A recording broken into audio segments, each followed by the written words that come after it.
All right, quick tip Saturday from Mr. Cheese. It's a triple square bit, Lyle 12 millimeter. And this is a front differential fill plug out of this Toyota Tacoma.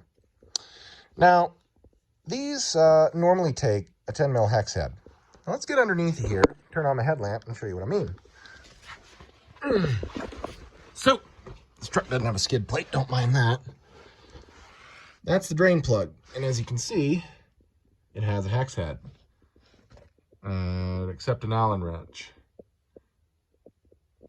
Now, the top fill plug up here, this guy, that is a 19 mil head fill plug out of a 96 T100 that I had laying around.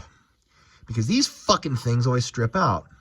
Now, as you can see, I mangled the side of it up. Now, how the hell did you do that, you ask? Well, I got the old air hammer out and just went to town at 90 PSI in the line, and nothing. Not a iota of movement. So what I did for both of these is you're going to want to take a propane or a MAP gas torch. Heat evenly around the outside of this. And I generally heat for between 5 and 10 minutes. It's kind of a pain in the ass, especially if you're laying on the floor. You know, get something to lean your head on. Have a can of WD-40 present. Shake a can of WD-40. Spritz around it. It's going to be steaming and sputtering and spitting everywhere, so have your safety glasses on. Spray it once. Let it sit for just 10 or 20 seconds. Spray it again. In between those sprays, hit it with a hammer. Either a brass hammer or a steel hammer. Don't go fuck nuts and retard strong on the differential. This cast iron will crack, especially if you're heating and cooling it weird. But you can go fuck nuts and retard strong on the on this drain plug and on that fill plug up there too. Notice too how I have the tires turned all the way to the right. That is to enable me to access that top fill plug from the back behind the wheel well with an extension and a socket and a wobble socket. So that way I can get my impact gun in there and knock it loose. Now, if you don't heat these enough, then it won't work. But if you get them hot enough, you spray them and then you shock them, you can generally drive the 10 mil hex key socket in there. Now, I'll show you what that looks like. It's 10 mil hex key. It's Carlisle. I don't remember what it cost me, $4.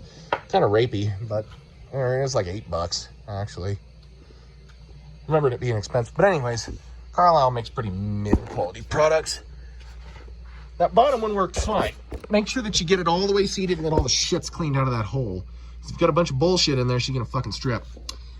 So, once you do that, you try, and it gets canted off to one side, or the last retard who owned it fucking stripped the piss out of the threads.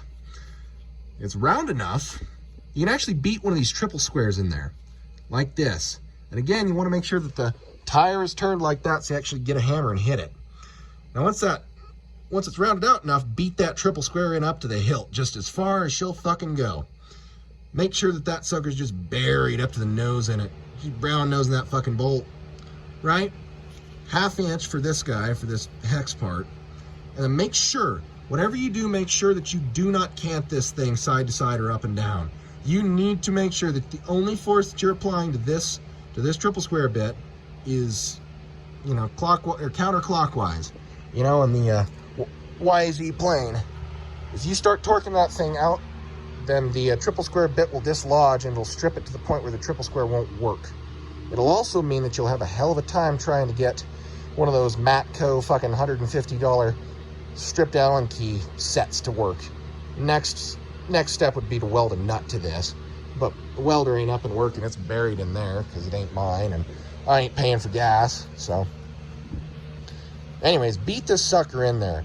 Make sure that with your left hand you hold the socket on there and keep it from moving back and forth or up and down. You know, if that's the differential and the fill plug's right there, like that. Hold into that, right? Yeah, if you got the socket on, hold into it. With your other hand, torque. If that doesn't work and if it feels like it's gonna get loose, then go ahead and get your impact gun. Make sure that you jam it on there real good with that wobble socket. Hold this end with your left hand like that to keep it from moving, and hold the other side with your right hand and just give her until she comes out. Combination of heat, shock, penetrating lubricant, and impact force will drive these out. Moral of the story, though, is that this hex key works just tits out of 10, so I recommend trying it if you're up shit creek and don't want to spend, you know, 150, 200 bucks on some Matco tool you only use once.